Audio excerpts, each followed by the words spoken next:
আয়াত 260 ওয়াইয়া ক্বালা ইব্রাহিমু রব্বি আরিনি কাইফা তুহয়িল মাউতা ক্বালা আওয়ালাম তুমিন ক্বালা বালা ওয়ালাকিন লিয়াতমাইন্না কলবি ক্বালা ফাখুয আরবা'তাম মিনাত الطير فصرهن إليك ثم اجعل على كل جبل منهن جزءا ثم ادرهن يأتينك سعيا واعلم أن الله عزيز حكيم।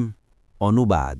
আর যখন ইব্রাহিম বলল, হে আমার রব, কিভাবে আপনি মৃতকে জীবিত করেন দেখান, তিনি বললেন, তবে কি আপনি ঈমান আনেননি? তিনি বললেন, অবশ্যই হ্যাঁ, কিন্তু আমার মন যাতে প্রশান্ত হয়। আল্লাহ বললেন, তবে 4টি পাখি নিন এবং তাদেরকে আপনার বশীভূত করুন। তারপর সেগুলোর টুকরো অংশ এক এক পাহাড়ে স্থাপন করুন। তারপর সেগুলোকে ডাকুন, সেগুলো আপনার নিকট দৌড়ে আসবে। আর জেনে রাখুন, নিশ্চয়ই আল্লাহ প্রবল পরাক্রমশালী, প্রজ্ঞাময়। তাফসির। 1 নম্বর ফুটনোটের বিবরণ। আয়াতে বর্ণিত কাহিনীর সারসংক্ষেপ হচ্ছে এই যে, ইব্রাহিম আলাইহিসসালাম আল্লাহ তাআলার কাছে আর্য করলেন, আপনি কিভাবে মৃতকে জীবিত করেন দেখান। তিনি ইরশাদ করলেন, এরূপ আকাঙ্ক্ষা ব্যক্ত করার কারণ কি?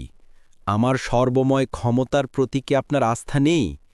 ইব্রাহিম আলাইহিসসালাম নিজের আস্থা বিবৃত করে নিবেদন করলেন, আস্থা ও বিশ্বাস তো অবশ্যই আছে, কেননা আপনার সর্বময় ক্ষমতার নিদর্শন সর্বদা প্রতি মুহূর্তেই দেখতে পাচ্ছি, এবং চিন্তাশীল ব্যক্তিমাত্রই তার নিজের সত্তা থেকে শুরু করে এই বিশ্বজাহানের প্রতিটি অণুপরমাণুতে এর প্রমাণ দেখতে পাচ্ছে।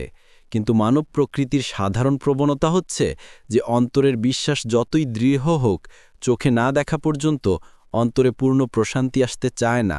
প্রশ্নের পর প্রশ্ন জাগতে থাকে, এটা কি করে হবে, না জানি এর প্রক্রিয়াটা কেমন।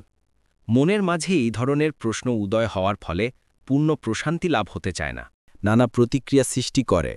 এ কারণে ইব্রাহিম আলাইহিসসালাম এরূপ নিবেদন করেছিলেন, যাতে মৃত ব্যক্তিকে জীবিতকরণ সংক্রান্ত চিন্তা দ্বিধাগ্রস্ত না হয়ে পরে অধিক মনে যাতে স্থিরতা আসে, নানা প্রশ্নের জাল যেন অন্তরে বাসা বাঁধতে না পারে এবং মনের দৃঢ়তা যাতে বজায় থাকে। আল্লাহ তার প্রার্থনা কবুল করলেন এবং বিষয়টি প্রত্যক্ষ করাবার জন্য একটি অভিনব ব্যবস্থা গ্রহণ করলেন, যাতে মুশরিকদের যাবতীয় সন্দেহ সংশয় দূর হয়ে যায়। প্রক্রিয়াটি ছিল এই যে, ইব্রাহিম আলাইহিসসালামকে 4টি পাখি ধরে নিজের কাছে রেখে সেগুলোকে এমনভাবে লালন পালন করতে নির্দেশ হলো যাতে সেগুলো সম্পূর্ণরূপে পোষ মেনে যায় এবং ডাকামাত্রই হাতের কাছে চলে আসে। তদুপরি তিনি যেন সেগুলোকে ভালোভাবে চিনতেও পারেন। পরে নির্দেশ হলো, পাখিগুলোকে জবাই করে এদের গোস্ত, হাড়, পাখা ইত্যাদির সবগুলোকে কিমায় পরিণত করুন। তারপর সেগুলোকে ভালো করে মিশিয়ে নিয়ে কয়েকটি ভাগে বিভক্ত করে নিজের পছন্দমতো কয়েকটি পাহাড়ে এক একটি ভাগ রেখে দিন। তারপর সেগুলোকে ডাকুন, সেগুলো আপনার নিকট দৌড়ে আসবে। ইব্রাহিম আলাইহিসসালাম তাই করলেন। অতঃপর এদেরকে যখন ডাকলেন, সঙ্গে সঙ্গে হাড়ের সাথে হাড়, পাখার সাথে পাখা, গোশতের সাথে গোশত, রক্তের সাথে রক্ত মিলে পূর্বের রূপ ধারণ করল এবং তার কাছে উড়ে এসে উপস্থিত হল। তাফসিরে কুরতুবী 4:314। 2 নম্বর ফুটনোটের বিবরণ।